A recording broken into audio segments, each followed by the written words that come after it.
ನಮಸ್ಕಾರ ವೀಕ್ಷಕರೇ, ಚಾಣಕ್ಯ ಎಕ್ಸ್‌ಪ್ರೆಸ್ ನ್ಯೂಸ್ಗೆ ಸ್ವಾಗತ. ನಾನು ಅದ್ವಿಕಾ.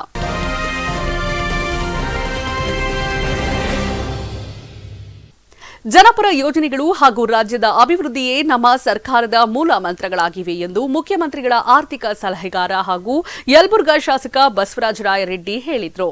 ಜನಪರ ಯೋಜನೆಗಳ ರೂವಾರಿ ಮುಖ್ಯಮಂತ್ರಿ ಸಿದ್ದರಾಮಯ್ಯ ನೇತೃತ್ವದ ಸರ್ಕಾರವು ಜನರ ನಾಡಿಮಿಡಿತ ಮೂಲಕ ರಾಜ್ಯದ ಅಭಿವೃದ್ಧಿಗೆ ನಾಂದಿಯಾಡುವ ನಮ್ಮ ಸರ್ಕಾರದ ಮೂಲಮಂತ್ರ ರಾಜ್ಯದ ಅಭಿವೃದ್ಧಿಯಾಗಿದೆ ಎಂದು ಮುಖ್ಯಮಂತ್ರಿಗಳ ಆರ್ಥಿಕ ಸಲಹೆಗಾರ ಹಾಗೂ ಯಲಬುರ್ಗಾ ಶಾಸಕ ಬಸವರಾಜ ರಾಯರೆಡ್ಡಿ ಹೇಳಿದರು.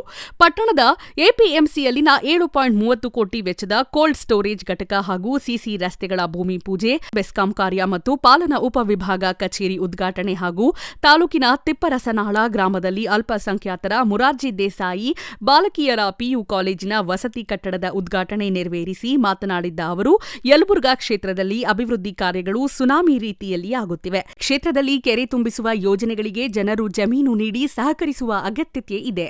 ವಿರೋಧ ಪಕ್ಷಗಳಿಗೆ ವಿರೋಧ ಮಾಡಲು ಬೇರೆ ವಿಷಯಗಳೇ ಇಲ್ಲ. ಹಾಗಾಗಿ ಈಗಾಗಲೇ ರದ್ದಾಗಿರುವ ಮೂಢ ವಿಷಯವನ್ನು ಇಟ್ಕೊಂಡು ಪಾದಯಾತ್ರೆ ಮಾಡುತ್ತಿದ್ದಾರೆ. ನಮ್ಮ ಸರ್ಕಾರ 5 ಗ್ಯಾರಂಟಿ ಯೋಜನೆಗಳಿಗೆ ಸುಮಾರು 60,000 ಕೋಟಿ ರೂಪಾಯಿ 1 ವರ್ಷಕ್ಕೆ ಖರ್ಚು ಮಾಡುತ್ತಿದೆ. ರಾಜ್ಯದ ಜನತೆಗೆ ನೀಡುತ್ತಿರುವ 10 ಕೆಜಿ ಅಕ್ಕಿ ಯೋಜನೆಯನ್ನು ದೇಶದ ಬೇರೆ ಯಾವ ರಾಜ್ಯದಲ್ಲಿ ಕೊಡುತ್ತಿಲ್ಲ.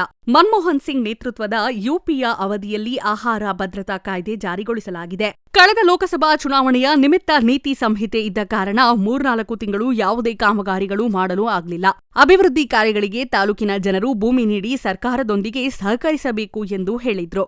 ನಮ್ಮ ರಾಜ್ಯದಲ್ಲಿ 1,30,30,00,000 ಮನೆಗಳಿಗೆ ನೋಡಿ 1,30,00,000 ಆಯ್ತು. ಈಗ ಮೊನ್ನೆ ನಾವು ಬಿಫೋರ್ MP ಎಲೆಕ್ಷನ್ 1,17,00,000 ಇತ್ತು. ಸ್ವಲ್ಪ ಜನ ಬಿಟ್ಟು ಹೋಗಿದ್ರು. ಅವ್ರಿಗೆಲ್ಲ 2,000 ರೂಪಾಯಿ ಗೃಹಿಣಿ ಮನೆ ಯಜಮಾನತಿ ಕೊಡ್ಬೇಕಂತ ಹೇಳಿ ಬಹುತೇಕ ನಮ್ಮ ತಾಲೂಕಿನಲ್ಲಿ ಒಂದು 53,000 ಫ್ಯಾಮಿಲಿಗೆ ಹೋಗ್ತಾ ಇದೆ. ಯಾರೋ ಒಂದು 100-200 ಉಳ್ಕೊಂಡಿತ್ತು, ಆದರೂ ಹೆಚ್ಚು ಕಮ್ಮಿ ಕೊಟ್ಟಿದ್ದೇವೆ. ಯಾರು ಅಕೌಂಟ್ ಸರಿ ಇಲ್ಲ. ಅದು 0.1% ಇಲ್ಲ, ನಾಟ್ ಇವನ್ 1% ಅಲ್ಲ, 0.1% ಎಲ್ಲರೂ ತಗೊಳ್ತಾರೆ. ಪ್ರತಿ ತಿಂಗಳು 2,800 ಕೋಟಿ ಹಣ ಇದಕ್ಕೆ ಹೋಗುತ್ತೆ ಗೃಹಲಕ್ಷ್ಮಿ. ಅಂದರೆ ವರ್ಷಕ್ಕೆ 30,000 ಕೋಟಿ ಗೃಹಲಕ್ಷ್ಮಿಗೆ ಹೋಗುತ್ತೆ.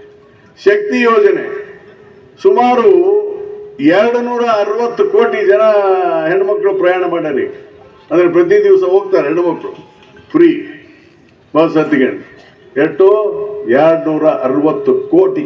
ಇವತ್ತು ಅದಕ್ಕೆ ಸುಮಾರು 6,500 ಕೋಟಿ ಕೊಟ್ಟಿದ್ದೇವೆ. ಇವತ್ತು KSRTC ಲಾಭದಲ್ಲಿದೆ.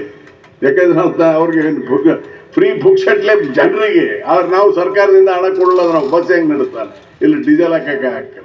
ಈ ಸಂದರ್ಭದಲ್ಲಿ ಅಲ್ಪಸಂಖ್ಯಾತರ ಇಲಾಖೆ ಜಿಲ್ಲಾಧಿಕಾರಿ ಸುರೇಶ್ ಕೊಕ್ರೆ, ತಹಸೀಲ್ದಾರ್ Pranesh H, EO Santosh Biradar, APMC ಕಾರ್ಯದರ್ಶಿ ಗುರುಸ್ವಾಮಿ, ಸಿಪಿಐ ಮೌನೇಶ್ವರ ಪಾಟೀಲ್, ಪ್ರಮುಖರಾದ ಬಸವರಾಜು ಉಳ್ಳಾಗಡ್ಡಿ, ಚಂದ್ರಶೇಖರಯ್ಯ, ಹಿರೇಮಠ ವೀರಣ್ಣಗೌಡ, ವಳುಟಗಿ ಸತ್ಯನಾರಾಯಣಪ್ಪ, ಹರಪನಹಳ್ಳಿ ಮಂಜುನಾಥ ಕಡೆಮನಿ, ಪಟ್ಟಣ ಪಂಚಾಯತ್ ಸದಸ್ಯರಾದ ನೂರುದ್ದೀನ್ ಗುಡಿಹಿಂದಲ್, ಸಿರಾಜ್ ಕರಮುಡ್ಡಿ, ಗಗನ ನೋಟಗಾರ ಇತರರು ಇದ್ದರು.